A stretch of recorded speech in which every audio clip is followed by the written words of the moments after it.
پاکستان کے ضلع قصور کے اس نوجوان مجاہد کی کہانی جس نے اسرائیل کی سرحدوں کو ہلا کر رکھ دیا۔ اسلام کی بقا کی جنگ لڑنے والے اس مجاہد کی طویل داستان سننے سے پہلے چینل کو سبسکرائب کیجیے تاکہ کہانی کی تمام ترقصات آپ تک ہمیشہ پہنچتی رہیں۔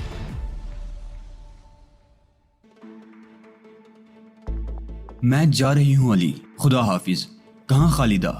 علی نے چونک کر سرسراتے لہجے میں پوچھا۔ اس کے علاوہ کوئی چارہ نہیں ہے علی، ان کے ذہن میں صرف ایک آدمی ہے جو اس گٹر میں اتر گیا ہے۔ اگر وہ پیچھے آ گئے تو ہمارا سارا پلان فیل ہو جائے گا۔ میں خود کو ان کے حوالے کرنے جا رہی ہوں تاکہ ان کا شبہ رفع ہو جائے۔ اس پلان پر عمل میری زندگی سے قیمتی ہے، خدا حافظ۔ علی دل محسوس کر رہ گیا تھا، لیکن خالدہ کا کہنا درست تھا، اس سے قبل کہ وہ کچھ اور کہہ سکتے۔ خالدہ ٹارچ کی روشنی کی زد میں پہنچ گئی اور اس نے کمزور آواز میں کہا، میری مدد کرو، میں باہر آ رہی ہوں، مجھے باہر نکالو۔ اس نے دونوں ہاتھ اوپر اٹھائے اور چند لمحات کے اندر اندر وہ اوپر کھینچ لی گئی۔ سب کے دل خون ہو کر رہ گئے تھے، لیکن صورتحال ایسی ہی نازک تھی کہ کچھ نہیں کیا جا سکتا تھا۔ اور کون ہے نیچے؟ پوچھا گیا۔ آذر کہاں ہے؟ کیا تم نے اسے گولی مار دی؟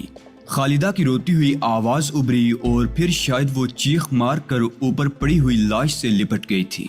اس کے رونے کی آوازیں آ رہی تھی۔ قتل کر دیا تم نے اسے، مار ڈالا میرے آذر کو۔ تم لوگ انسان نہیں ہو، وحشی درندے ہو۔ کون ہے یہ تیرا؟ میرا منگیتر۔ ہم تمہارا کیا بگاڑ رہے تھے؟ وہ پورے 3 ماہ کے بعد مجھ سے ملنے آیا تھا۔ ہم تو مستقبل کی باتیں کر رہے تھے۔ وہ تمہیں دیکھ کر خوفزدہ ہو گیا، حالانکہ میں نے اسے بھاگنے سے منع بھی کیا تھا۔ خالدہ زبردست ذہانت سے کام لے رہی تھی، جبکہ یہ ایک اندھی چال تھی۔ ممکن ہے صورتحال کچھ اور ہو۔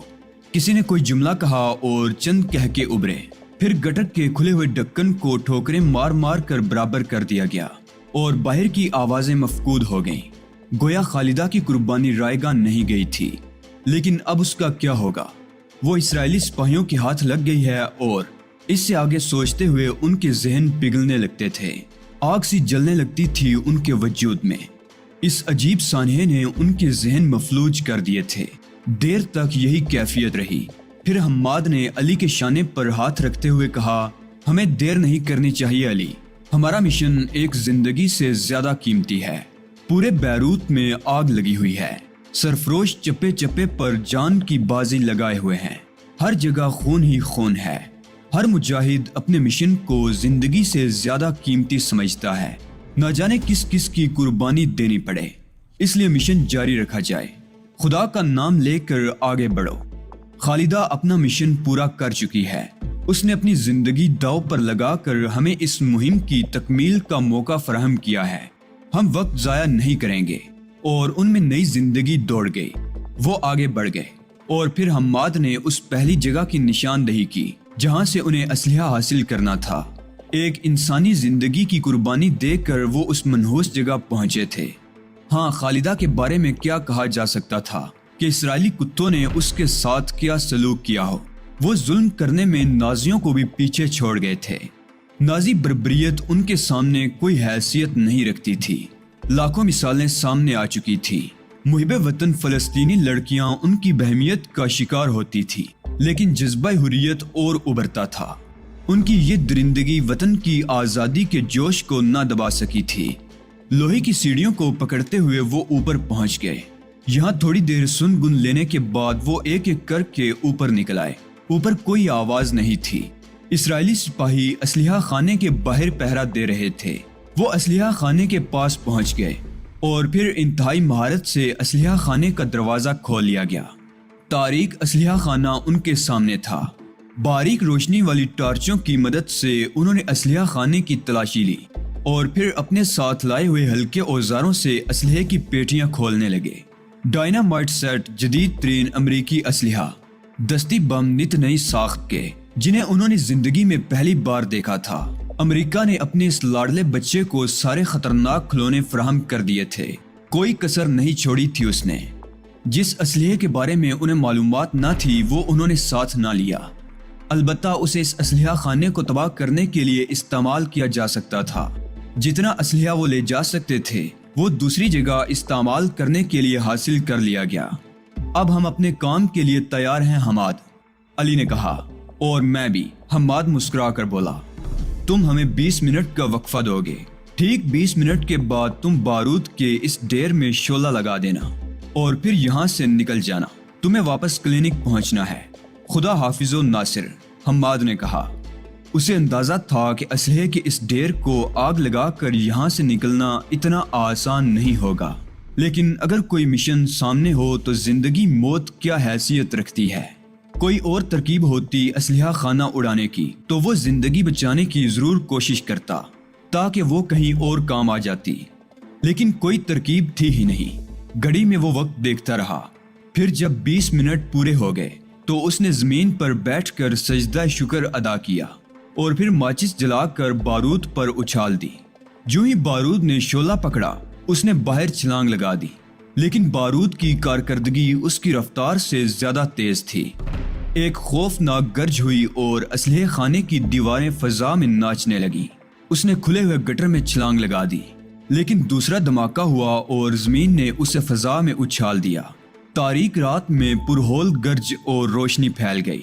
بارودی ہوائیں سرخ لکیریں بناتی ہوئی جنجلاتی ہوئی روحوں کی مانند ادھر سے ادھر پرواز کر رہی تھی۔ تیز روشنی میں حماد کے بدن کے چھوٹے چھوٹے ٹکڑے فضا میں نظر آئے اور پھر ملبے تلے دب گئے۔ لیکن اس کیفیت کا شکار صرف حماد ہی نہیں تھا۔ اسلحہ خانے کی عمارت کے قرب و جوار میں لاتعداد اسرائیلی فوجی موجود تھے۔ اسلحہ خانے کی پوری عمارت فضا میں بلند ہو گئی تھی اور اس کے آس پاس موجود اسرائیلی سپاہیوں کے پرخچے اڑ گئے تھے۔ یہ کیفیت صرف اس جگہ تک محدود نہ رہی۔ لبنانی ملیشیا کے کئی ٹھکانے تباہ ہوئے تھے۔ پورا شہر لرز گیا تھا۔ کئی عمارتیں ملبے کا ڈھیر بن گئی تھی۔ فلسطینی گوریلوں کی اس رات کی کارروائی کو اندرونی کارروائیوں میں سب سے بڑی کارروائی قرار دیا گیا تھا، جس میں اسرائیلی افواج کو عظیم نقصان سے دوچار ہونا پڑا تھا۔ سب نے اپنے اپنے کام بخیر و خوبی انجام دے لیے تھے، لیکن سب ایک دوسرے سے بچھڑ گئے تھے۔ سب سے پہلے علی اس کلینک میں داخل ہوا تھا اور رات کے آخری پہر میں تمثیل، باقی کوئی واپس نہیں پہنچا تھا۔ دونوں نے فوراً اپنے حلیے بدلے، اسلحہ چھپایا اور مریضوں کے لباس میں ملبوس بستروں پر آ گئے۔ دروازہ کھلا چھوڑ دیا گیا تھا۔ صبح کی روشنی نمودار ہو گئی لیکن اور کوئی نہ آیا۔ تب تمثیل نے کہا، لگتا ہے بقیہ لوگ اپنے مشن کی تکمیل کرتے ہوئے شہید ہو گئے۔ ہاں، ورنہ اب تک انہیں آ جانا چاہیے تھا۔ علی نے ٹھنڈی سانس لے کر جواب دیا۔ اپنے ساتھیوں کی موت پر دونوں چند لمحات خاموش رہے۔ پھر علی نے ٹھنڈی سانس لے کر کہا، خالدہ کی واپسی کے بھی امکانات نہیں ہیں، اس لیے اب اس کلینک میں رہنا ہمارے لیے بے مقصد ہے۔ ابھی علی نے اتنا ہی کہا تھا کہ اسے کچھ آہٹیں سنائی دی اور وہ چونک کر دروازے کی طرف دیکھنے لگا۔ پھر دونوں جلدی سے بستروں سے کود کر نیچے آ گئے۔ دروازے سے خالدہ لڑکھڑاتی ہوئی اندر داخل ہو رہی تھی۔ انہوں نے اسے سہارا دیا اور بستر تک لے آئے۔ پانی پلا دو علی، خالدہ نے اکھڑی ہوئی سانس کے ساتھ کہا اور تمثیل پانی لینے دوڑ گیا۔ علی کی آنکھوں میں ہمدردی کے آثار تھے۔ خالدہ کی حالت سے اس کی کہانی عیاں تھی۔ کچھ پوچھنے کی ضرورت نہیں تھی۔ پھٹا ہوا لباس، جگہ جگہ خون کی لکیریں، وحشت زدہ چہرہ، بکھرے بال جو جگہ جگہ سے نچے ہوئے تھے، اسرائیلی درندوں کی فتح کا نشان بنے ہوئے تھے۔ خالدہ نے پانی پیا تو اس کے حواس بحال ہوئے۔ اس نے پھیکی سی مسکراہٹ کے ساتھ انہیں دیکھا اور کمزور آواز میں بولی، مبارک علی، شاندار کامیابی مبارک۔ دوسرے لوگ نہیں آئے؟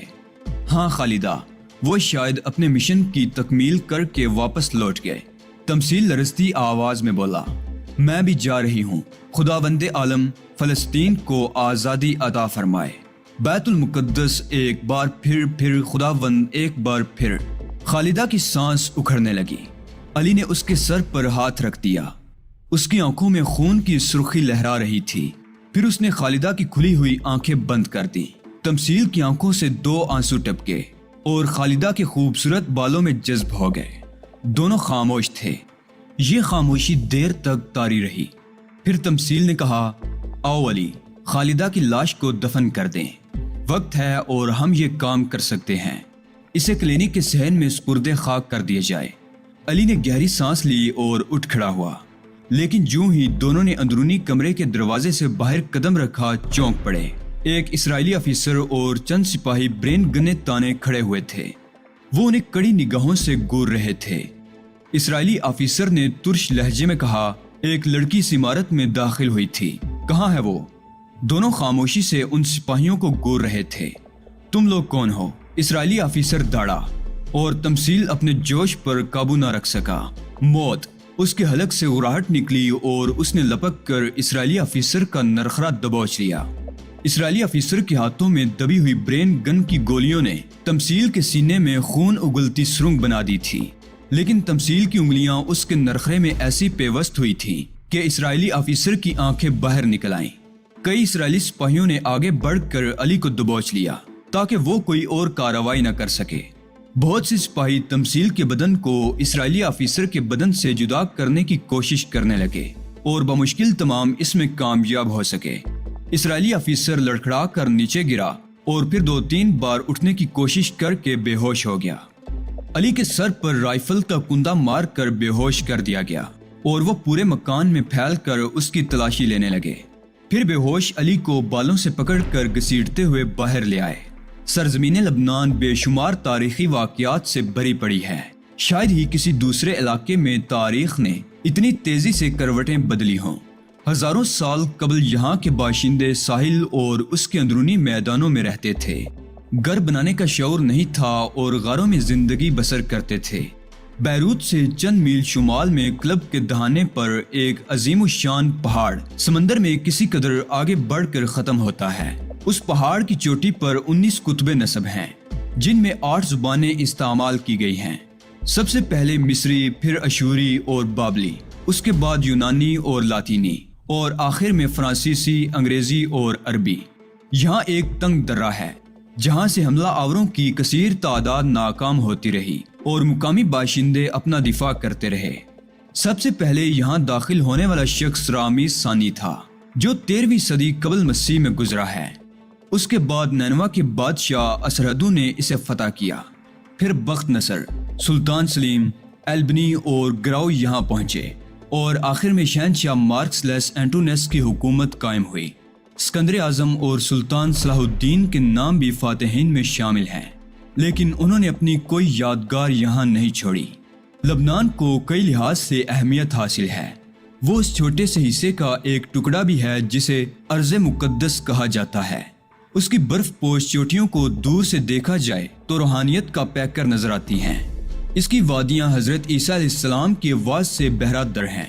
حضرت عیسیٰ علیہ السلام خود لبنان کے جنوبی ساحل پر تشریف لے گئے تھے۔ کتاب مقدس بائبل لبنان کے ایک قصبے بیبلوس سے منسوب ہے۔ پہاڑ لبنان سے اسی طرح منسوب ہیں جس طرح صحرا عرب سے، دریائے نیل مصر سے۔ مغربی سلسلہ کو اصل لبنان ہے۔ رومیوں کے زمانے سے یہ اصل نام سے منسوب رہا ہے اور یہ نام ایک سامی لفظ سے مشتق ہے جس کا مطلب ہے دودھ کی مانند سفید۔ یہ اشارہ برف پوش چوٹیوں کی طرف ہے جو سال میں 6 مہینے سفید نظر آتی ہیں۔ ان برف پوش پہاڑوں کی وادیاں عموماً خون سے رنگتی رہی ہیں۔ 2 قوموں کی چپکلش نفرتوں کو ہوا دیتی رہی ہے اور یہودی یہاں طویل عرصے سے سرگرم عمل رہے ہیں۔